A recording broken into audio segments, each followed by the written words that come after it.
सच्चिदानंद रूपाय विश्वोत्पत्त्यादि Hathaway तापत्रय विनाशाय श्री कृष्णाय वयम नमः। आदरणीय दर्शक वृंद, संक्षिप्त अर्थ सहित श्रीमद् भागवत का स्तुति उच्चारण करने क्रम में आज ब्रह्माले गरेको स्तुति बारे चर्चा गरिँदैछ।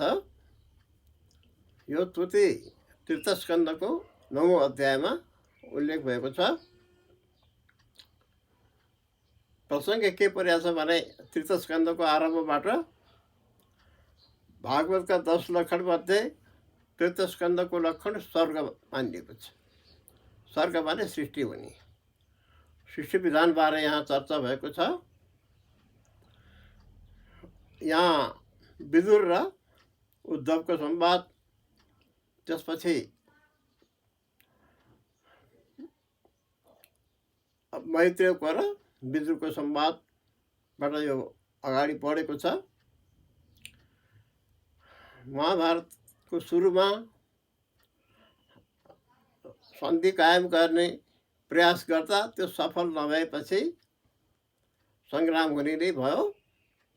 त्यतिखेर विदुरले दुर्योधनलाई सम्झाउने प्रयास गरेका थिए, तर उनले चाहिँ नि हामीलाई सम्झाउने दासी पुत्र यो बिचमा आएर किन बोल्नु पर्यो भनेर भनेपछि विदुरले जाति सुनि तैरेछस्, लज्जा गर्छस् गर भनेर उनकै दैरोमा धनुर्बाण सुम्पेर उनी तीर्थयात्रामा निस्कन्छन्।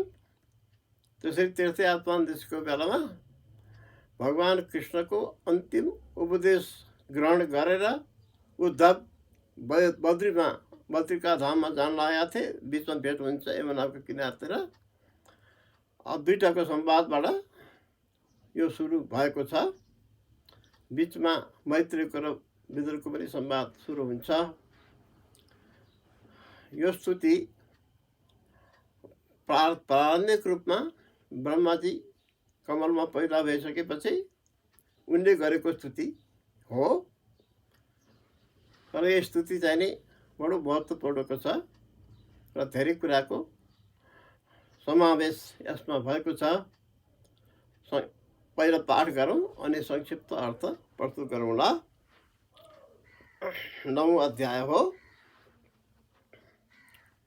ब्रह्मवाच ज्ञाते शिवेत श्रुतिरान्नते भाजां न ज्ञायते भगवतो कतिरित्यवद्यं नान्यस्तदस्ति भगवन्नपि तन्न शुद्धं माया गुणाभितकरात् एतरुर्विभासे रूपं यदे तद्भवदरसोदयेन स्वस्वनिवृत्ततमसः शत्रुग्रहाय आदौ गृहीतमवतार सतेकबीजं नाभि पद्मभवनादहमाभिलाषं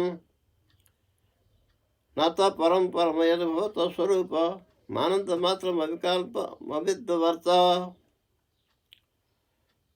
पश्यामि विश्वसिजमेकमविश्वमात्मन् भूतेन्द्रियात्मकमदास्तोपाश्रितोऽस्मि तद्वा इदं भुवनमङ्गलमङ्गलाय ध्यानेश्वरमुदर्शितं तत्पासकानां तस्मै नमो भगवते रविदेवतव्यं यनादृतु नरकभाग्विरसत्प्रसङ्गै यतु त्वदीयचरणाम्बुजकोशगन्धं जिघ्रन्ति कर्णविमल ये श्रुतिवातनीतं भक्त्या गृहीत चरणः परयाच तेषां नापैषि नाथहृदयाम्बरुहात् स्वपुंसां तावद्भयं द्रविणकेशरीनिमित्तं स्वकस्पृहा परिभवो विपुलस्य लोभः तावन्ममेत्य शतवक्र आर्तिमुग्नं यावन्नत्यग्रिमभयं प्रवणीतुर्वका दैवेन ते हतदेवो भवतः प्रसङ्गात् सर्वाशुभोपशमनात् विमुखेन्द्रियाय कुर्वन्ति कामसुखलेशलभाय दीना लोभाभिभूतमनसो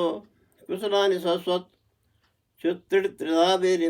त्रिधातिभिरिमा मूर्धमाना शुतोष्णवातवरसैरितराच कामग्निनाच्युत रुषाच सुदुर्भरेण सम्पश्यतो मन उरुक्रमशेते मे यावत् पृथक्त्वमिदमात्मन इन्द्रियार्थ मायाबलं भगवतो जन ईश पश्यत् तावन्न संस्कृतिरसौ प्रसंक्रमेत व्यर्थापि दुःखनिवहं भवति क्रियार्था अन्यपतर्ककरणा निश्चयाना नानामनुवृत्तया क्षणभङ्गनिद्रा वैवाहतार्थतना ऋषयोऽपि देवा युष्मत्प्रसङ्गविमुखा यः संसरन्ति त्वं भावयोगपरिभावितः सर्वदा आस्ये श्रुतिक्षतपथो नो नाथ पुंसां यद्यद्या तवृगाय विभावयन्ति तावत् बभूव प्रणयसे सदनुग्रहाय नाति प्रसीदति तथोपचतुपचारै राराधितः पूर्वगणेश्वरगणैर्बद्धकामै यत्सर्वभूततया सदनद्वेको नानाजनेषु वहितो स्वेतन्तरात्मा पुंसा मतो विविधकारं विरद्धराद्धे दानेन स्वकृतपसा भर्तर्या च आराधनं भगवतः तपसत्क्रियार्थो धर्मर्पितः करिचित् निद्रेते न यत्र स्वस्वति स्वरूपमसैव निपीतभेद मोहाय बोधदूषणाय नमः परस्मै विश्वद्भवस्थितिलयेषु निमित्तलीला रासाय ते नमेदं चक्रमेश्वराय ईश्यावतारगुणकर विडम्बनानि नामानि ये शुभगमे विवसा गृह्णन्ति ते नैकजन्मसमरं स्वसैव हित्वा समयन्तपावृतमृतं तमसं प्रबद्धे यो वा अहं च ग्रीष्मस्य विभु स्वयं च चित्तुद्भवप्रलयहेतुः आत्ममूलं पित्वा त्रिपाद्मवृत एकरूपप्ररुवः तस्मै नमो भगवते भुवनद्रुमाय लोकोऽपिकरनिरतः कुशले प्रमत्तः कर्मण्यं तदुदिते भवदत्तने स्वे यस्तावदस्य बलवान् य जीवितासां सद्यच्छिरत्यनिमिषाय नमोऽस्तु तस्मै यस्मात् विवेभ्यः दीपपरार्धदेष्ण्यां मध्याश्रितः सकल लोक नमस्कृतं यत् तेऽपि ततो बहुसमाना तस्मै नमो भगवते दिमखाय तुभ्यं तिर्यग् मनुष्य विविधादिषु जीवयोनि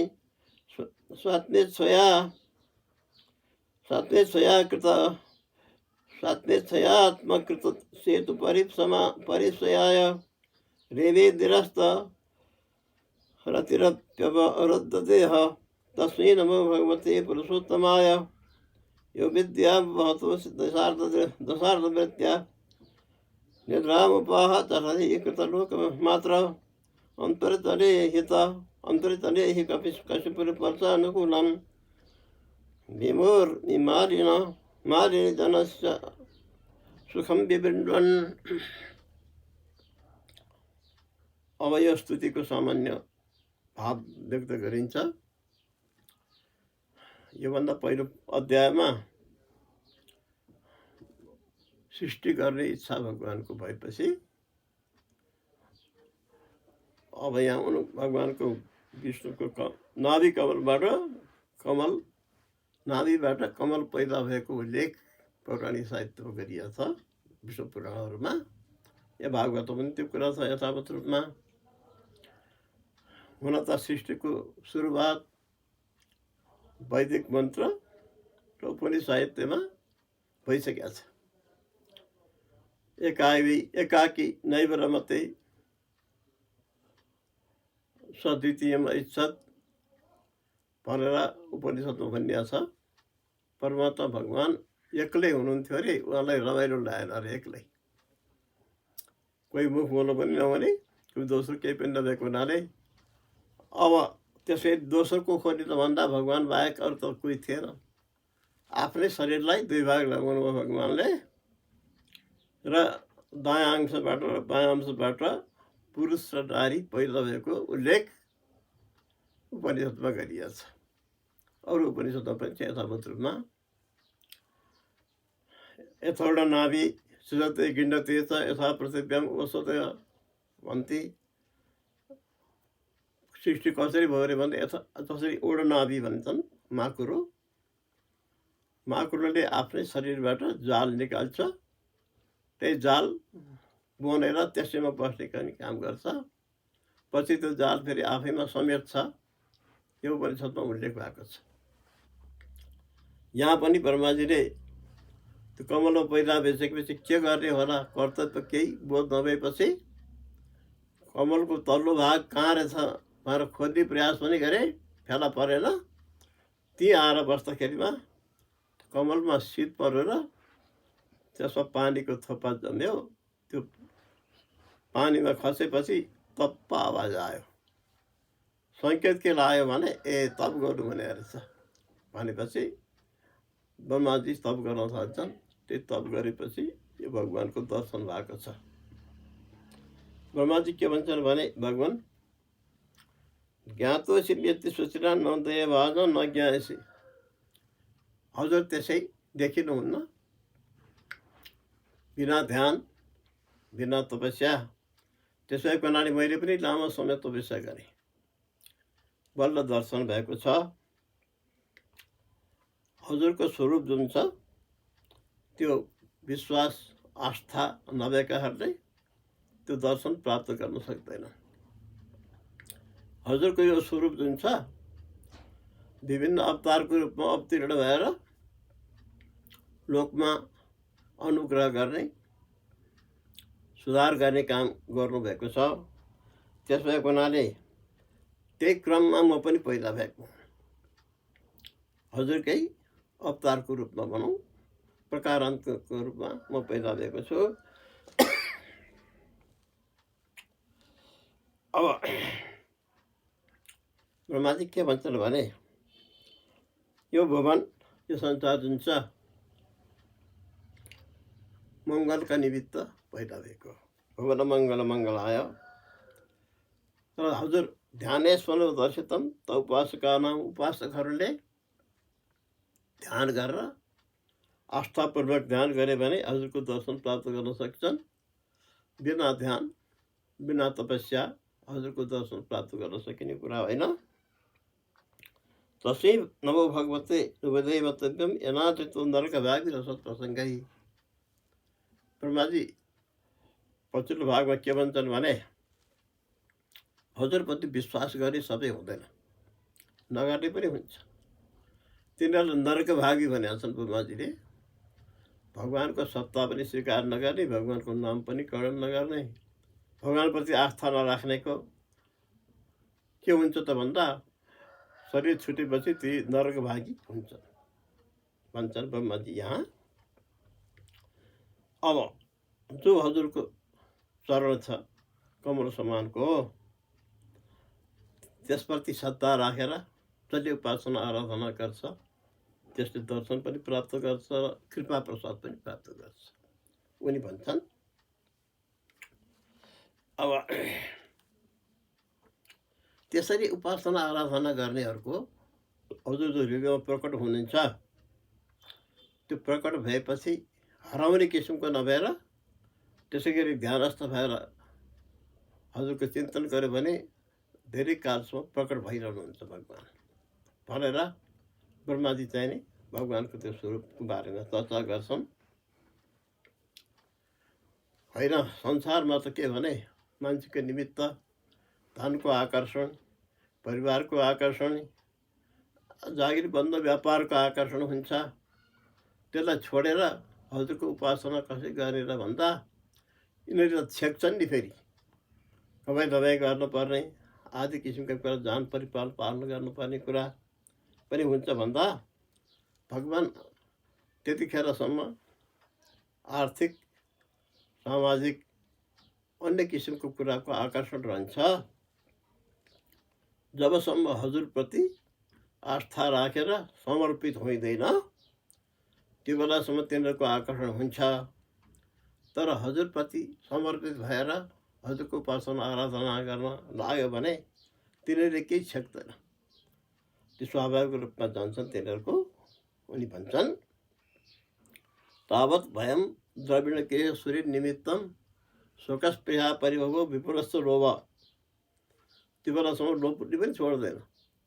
काम, क्रोध, लोभ भन्ने जुन तिनीहरू दुर्गुण छन् नि तिनीहरूले पनि अल्मेलाउने गर्छन् मान्छेलाई। तर के भने हजुरप्रति त्यसरी समर्पित भएर उपासना आराधना गर्यो भने तिनीहरूले केही छेक्दैनन्, त्यसले बाधा पार्दैनन् भन्छन् भने। अब मानिसमा स्वाभाविक रूपमा भोक, प्यास आदि किसिमका कुरा त हुन्छन् नै स्वाभाविक रूपमा। त्यसो भएको हुनाले तिनीहरूले मान्छेलाई पीडा गर्दछ, यो स्वाभाविक किसिमको कुरा हो। र जाडो बेला जाडो हुने ज्यादा, गर्मी हुने बेला गर्मी हुने किसिमको कुरा। र त्यसले तिनीहरूले पनि मान्छेलाई सताउँछ, स्वाभाविक कुरा हो। तर उनी के भन्छन् भने भगवान् ती त सामान्य किसिमको कुरा भए, तिनीहरूलाई पछि राखेर हजुरको उपासना आराधना गर्नेवालाले मान्छेले हजुरलाई प्राप्त गर्न सक्छ। यो हजुरको स्वभाव हो, यो प्रसिद्धि हो, शास्त्रीय प्रसिद्धि पनि हो।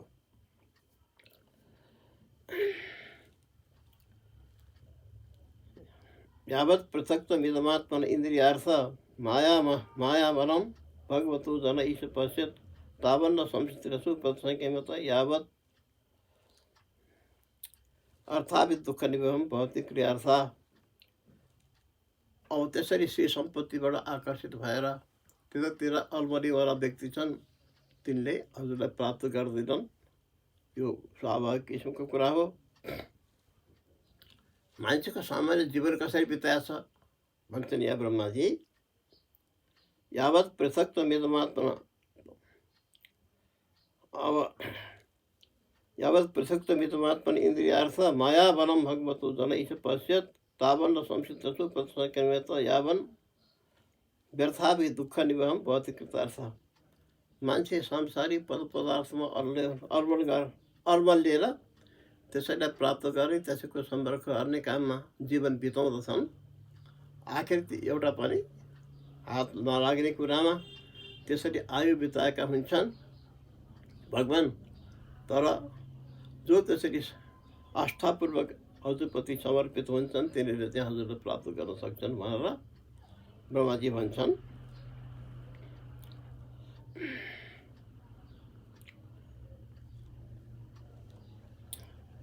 अब दिनमा कमाइ धमाइ गर्ने काम र राति सुत्ने काम, यी स्वाभाविक रूपमा चलेका छन् मान्छेको निमित्त। त्यतिमै आयु बिताउनेवालाहरूको अन्त्यमा केही पनि हात लाग्ने छैन भनेर ब्रह्माजी त्यस्ता व्यक्तिको पनि उल्लेख गरेका छन् यहाँ। हजुर कस्तो हुनुहुन्छ त?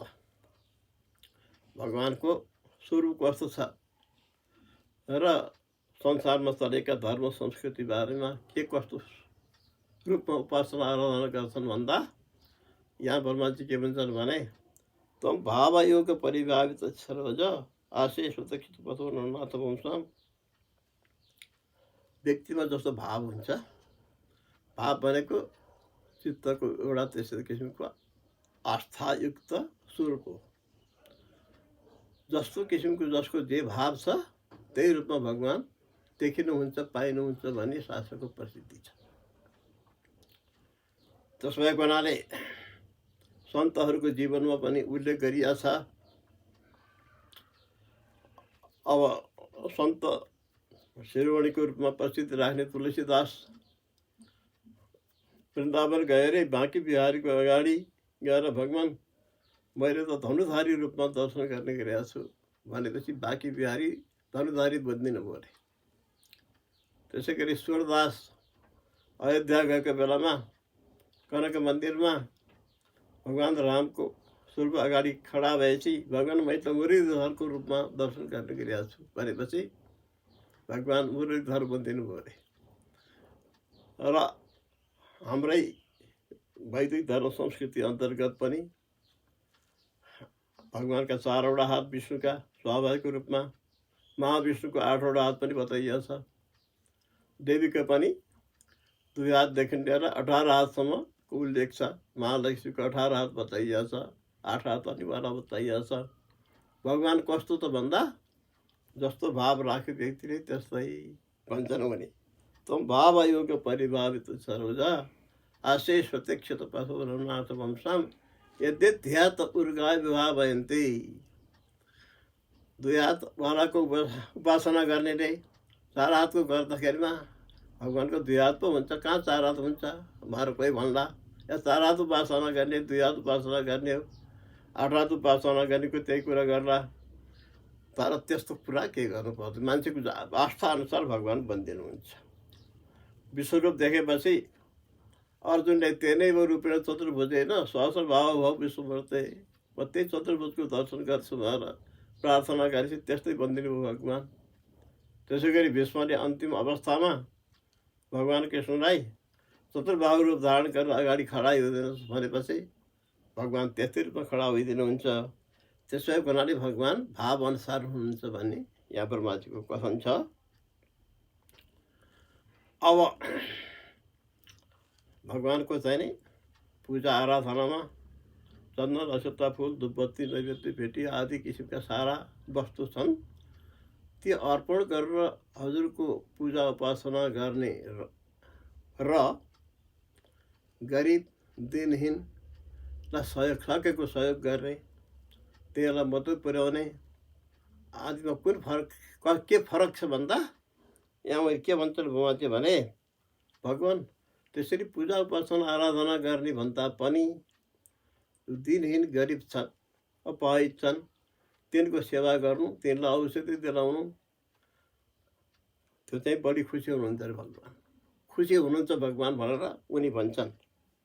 नाति प्रसिद्ध तत्व तत्व पछतो पसारै राराधित पुरुगुणै रतिबद्ध कामै यत् सर्वभूत दया सदलभ्यको नाना जने सुविध सूर्यन्तरात्मा।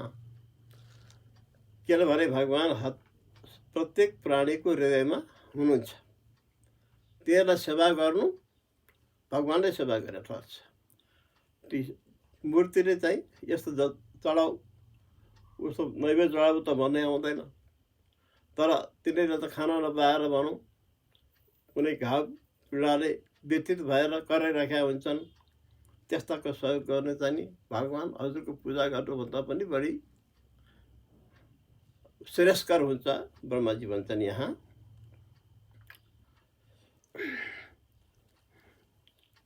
अब हजुर चाहिँ नै यो लोकको कल्याणका निमित्त बेला बेलामा विभिन्न अवतार लिएर यस धराधाममा आउनुहुन्छ। काम अनुसार अवतार लिनुहुन्छ। मान्छेको जो जन्म हुन्छ म यस्तो ठाउँमा यसको सन्तान भएर यसरी जन्म भएर इच्छा राखेर जन्मिने होइन, थाहा नै नभइकन जन्म हुन्छ। हुन त त्यो जन्मप्रति उसको संस्कार कारण हुन्छ, त्यो भगवान्लाई थाहा हुन्छ। तर चाहिँ नि यसरी भगवान्ले जो अवतार लिनुहुन्छ मत्स्य रूप वराह त्यसमा आदिका चाहिँ विडम्बना भन्ने छ। हजुरलाई त्यो लिइजानुपर्ने बाध्यता होइन, तर लोकमा मर्यादाको अतिक्रमण हुन थाल्यो, सज्जनहरू सताइन थाले, गोवंशको चाहिँ सम्मान भएन, आराधना भएन भने भगवान् अवतार लिनुहुन्छ भन्ने प्रसिद्धि छ।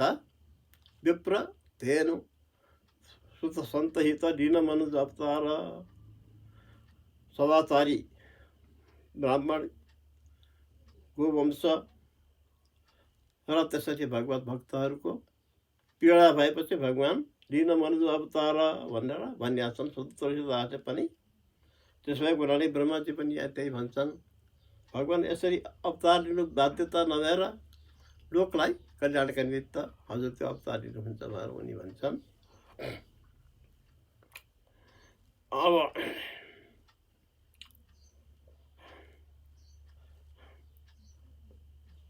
भगवान् अब यो कालको जुन स्वभाव छ त्यो स्वभाव साधारण व्यक्तिमा मात्रै नभएर ममा पनि यथावत लागु हुन्छ।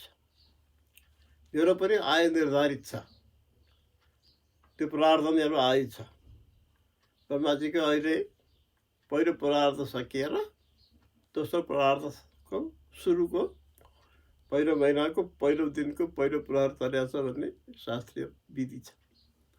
त्यसो भएको हुनाले त्यो प्रार्थ पुरा भएपछि मेरो पनि आयु सकिन्छ, म पनि आफ्नो थानबाट झर्छु। त्यसो भएको हुनाले कालको यो जुन स्वभाव छ त्यो स्वभावबाट म पनि अलग हुन सकेका छैन, हुन सक्दिनँ भन्छन् ब्रह्माजी यहाँ। यस्मात् विधेयमपि विप्रार्थ दृष्टाम त्यस त्यो प्रार्थ आयु पुरा होला र म झरुला भन्ने डर मलाई पनि छ भगवान्। त्यसो भएको हुनाले भगवान् त कालभन्दा माथि हुनुहुन्छ। भगवान्लाई कालको हिसाब हुँदैन, वर्षको हिसाब हुँदैन, तर ममा समेत त्यो कारको हिसाब छ भन्छन् ब्रह्माजी यहाँ। अब तिर्यङ मनुष्य तिर्यक योनि पनि भन्छन् पशुहरूलाई। मनुष्य योनि छन् 2 योनि 84 लाख योनि प्रसिद्ध छ आफ्नो रूपमा। तर ती सबै आफ्नो कर्मअनुसार चलिरहेका छन् र त्यसको फल प्रदाताको रूपमा हजुरको व्यवस्था छ भनेर ब्रह्माजी यहाँ चाहिँ भगवानको त्यो स्वरूप बारेमा बुझेका छन्। र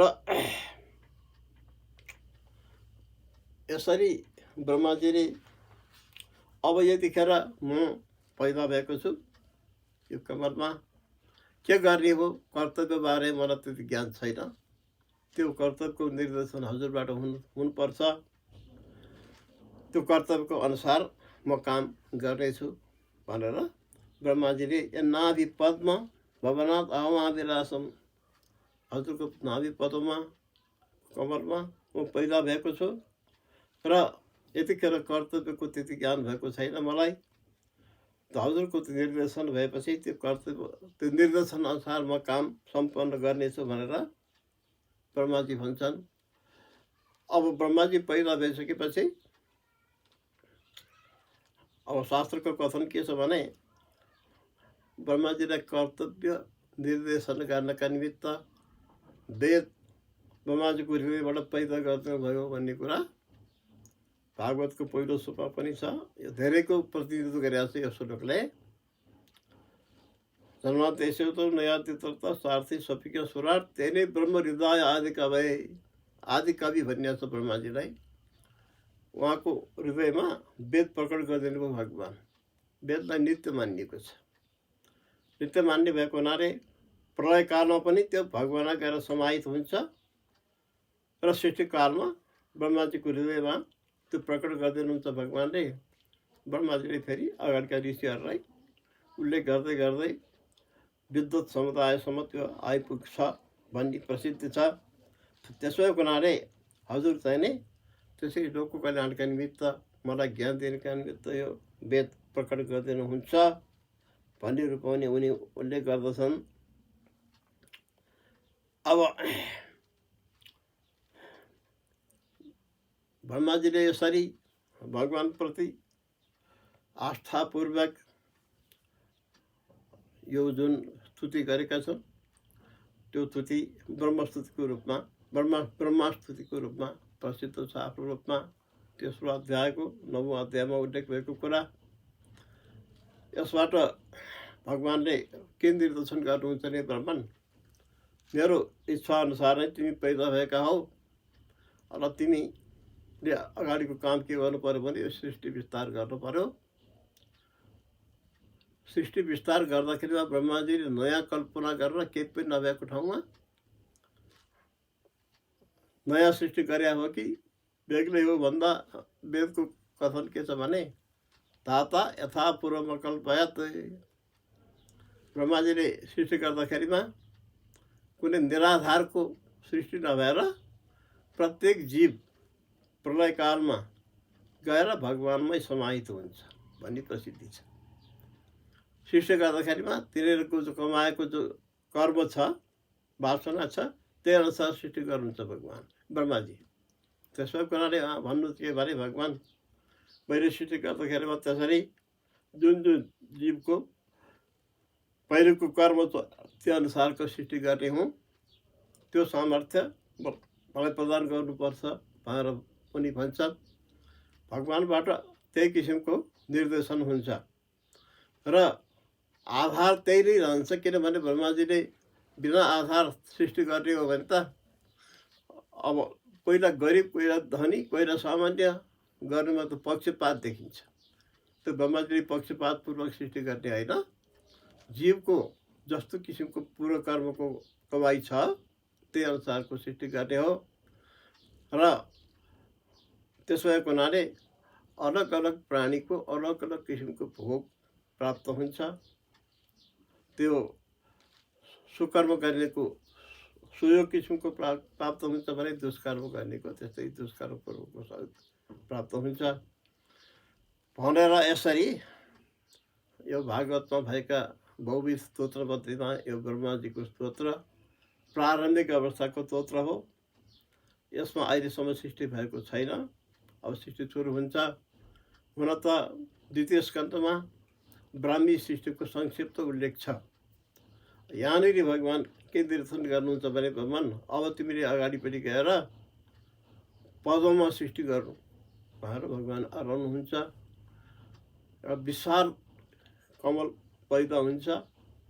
विशाल कमलमा अब यसैमा सृष्टि गर्छु भनेर त्यो विशाल कमललाई पहिला 3 भाग लगाइन्छ, स्वर्ग मर्त्य पाताल, अनि त्यसलाई पनि विभाजन गरेर 14 भाग लगाइन्छ, जसलाई भूलोक, भूवर्लोक, जनलोक, महरलोक, तपलोक, सत्यलोक भनिन्छ भने अतल, वितल, सुतल, तलातल, रसातल, महातल, पाताल, तर पनि 7 लोक हुन्छ।